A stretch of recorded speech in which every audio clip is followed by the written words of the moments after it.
Sepekan menuju Idul Fitri, masyarakat mulai melaksanakan mudik lebih awal. Saya akan ajak Anda untuk melihat bagaimana kondisi di lapangan. Sudah ada Susi Bancin di Tol Cikampek, Jawa Barat, dan Gancar Wicaksono di Pelabuhan Tanjung Perak, Surabaya, Jawa Timur. Selamat malam teman-teman, saya ke Suci terlebih dahulu. Suci, mungkin Anda bisa gambarkan bagaimana kondisi terkini di sana. Sepertinya arus lalu lintas di belakang Anda cukup lancar begitu. Ya, selamat malam Reza. Memang menurut Jasa Marga ataupun pihak terkait memang memprediksi hari ini merupakan menjadi awal dari arus mudik untuk Lebaran Idul Fitri 1445 ataupun tahun ini. Namun sejak tadi kami memantau daerah ini atau memantau arus tol Cikampek ini, terpantau memang kendaraan ini masih normal, Reza. Normal cenderung lancar begitu, Reza.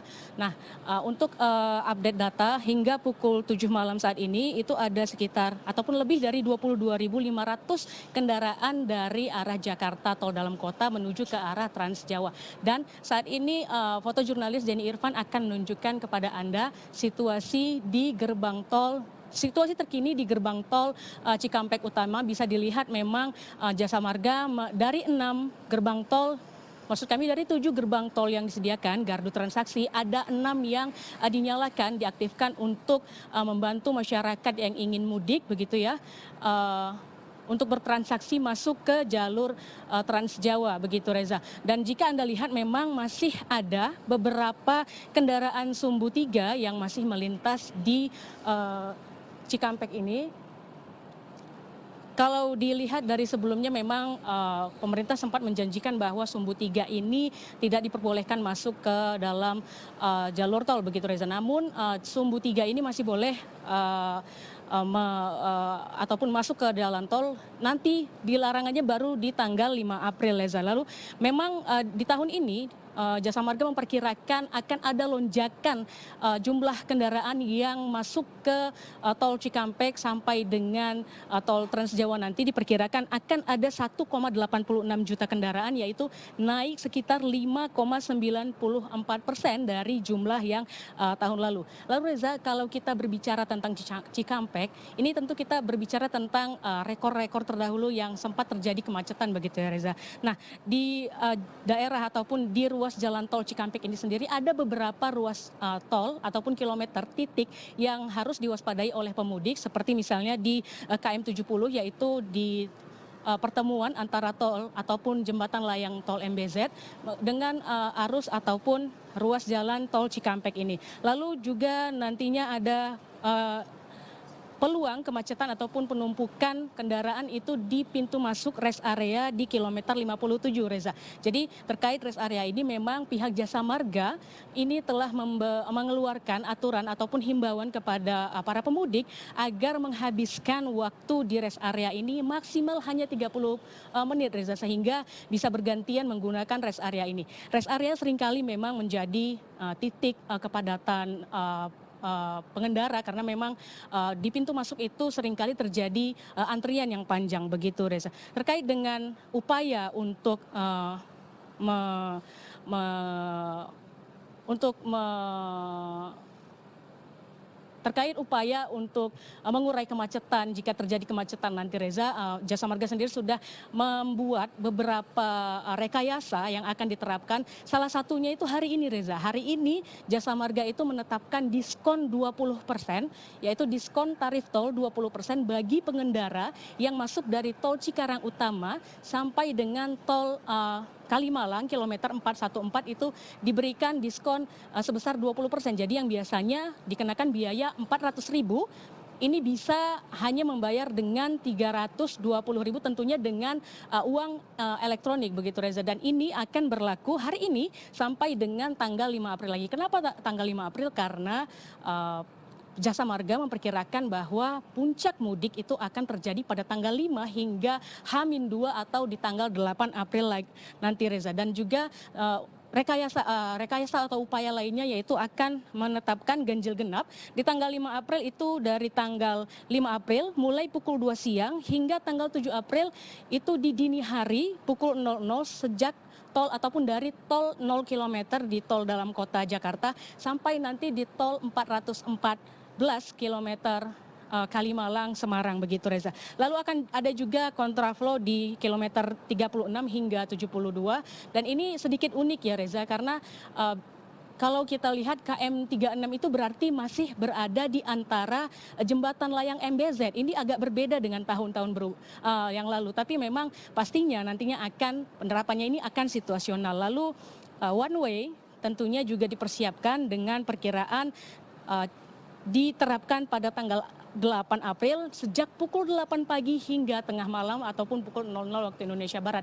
Dan terkait titiknya seperti biasa dimulai dari titik ataupun gerbang tol Cikatama ini hingga nanti berakhir di kilometer 414 Kalimalang di Semarang begitu Reza. Lalu untuk solusi kepada masyarakat kalau bisa menghimbau untuk menghindari terjadinya kemacetan ataupun antrian yang panjang di gerbang tol bisa dimikirkan matang-matang gitu misalnya untuk melakukan perjalanan mudik ini sebelum puncaknya Reza. Kalau Jasa Marga memperkirakan puncaknya itu tanggal 5 hingga tanggal 8.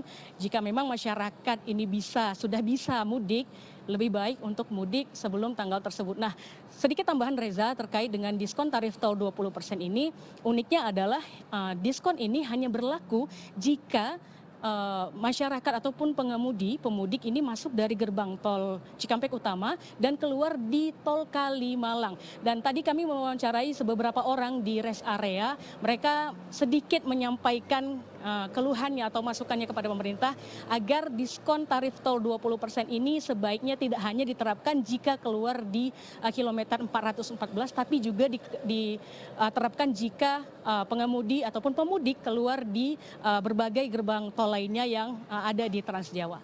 Reza.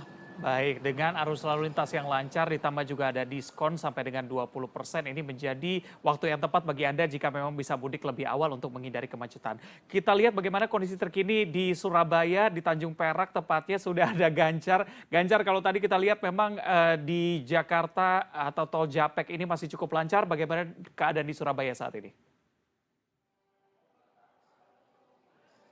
Baik Reza, kalau Anda lihat di belakang saya ini memang sudah lengang ya karena baru saja tadi sekitar pukul 6:30 KM Lawit yang berasal dari Pontianak berlabuh di sini kemudian menurunkan ribuan penumpangnya, kemudian baru saja dia sudah kembali bersiap berangkat untuk ke Kumai. Jadi ini sudah mulai lengang, cuma nanti kedatangan kapal-kapal ini memang biasanya di jam-jam yang sudah ditentukan dan kadang-kadang memang karena kondisi laut yang kadang-kadang tidak bersahabat memang beberapa kadang jadwalnya tidak bisa kita patok begitu Reza.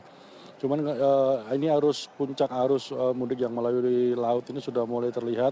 Tadi saya berbicara dengan GM dari Terminal Penumpang Gapura Sore Nusantara dikatakan bahwa hari ini sudah mulai memasuki puncak jadi sudah mulai naik. Terbukti tadi ketika jam 3 sore kami ke sini ada kapal Labobar yang berasal dari Balikpapan ini menurunkan sekitar 3.000 lebih penumpang. Jadi begitu tadi sore jam 3 begitu ramai. Kemudian juga sudah dipersiapkan 37 kapal dan semuanya sudah dilakukan run check dan dinyatakan sudah layak untuk berlayar untuk mengawal mudik tahun ini begitu Reza.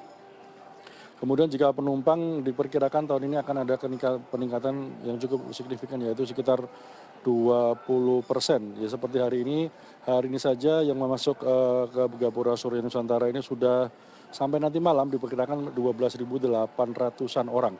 Dan semenjak mulai H-10 hingga hari ini sudah masuk melalui Gapura Surya Nusantara ini 52.300 orang dan nanti diperkirakan sampai hari H akan ada peningkatan. Jika tahun kemarin ada di sekitar angka 2.100 maka ada peningkatan sekitar 20% yaitu akan ada total sekitar 250.000 penumpang yang akan bersandar melalui Gapura Surya Nusantara, kemudian mereka akan menyebar ke berbagai daerah di Jawa Timur.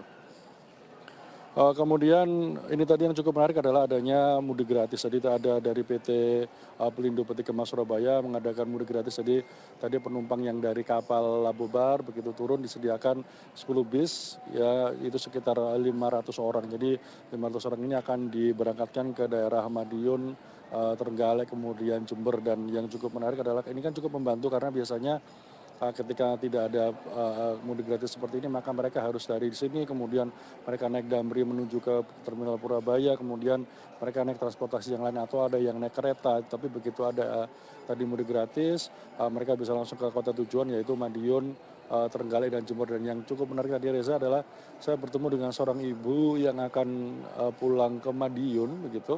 Dan yang menarik adalah ternyata saya tanya tadi berapa ongkosnya kalau memangnya tidak ada mudik gratis ini, harus bagaimana? Ya biasanya dia menjawab kami akan naik bis ke Damri, ke stasiun ke Terminal Purabaya, atau dia harus mengerogoh kocek lagi karena harus membayar travel. Tapi tadi dia lupa ternyata, saya lupa berapa ongkosnya. Kenapa? Ternyata si ibu ini tadi dan dua anak dan suaminya ini sudah 5 tahun belum mudik. Jadi memang tadi wajahnya sangat antusias sekali.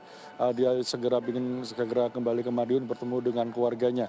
Sementara itu Reza, jadi himbauan dari Pelindo supaya nanti yang akan mudik baik menuju Surabaya ataupun keluar dari Surabaya supaya memperhatikan barang-barangnya, karena biasanya menjelang saat-saat seperti ini angka kejahatan juga akan naik, maka harus lebih waspada lagi terhadap barang-barang bawaan, terutama barang-barang berharganya. Begitu Reza. Baik, ini sepertinya memang masih cukup lancar ya untuk mudik baik tadi di Jakarta maupun di Surabaya. Terima kasih Gancar Wicaksono. Sebelumnya juga ada Susi Banjin melaporkan dari Jakarta. Terima kasih teman-teman, selamat kembali bertugas.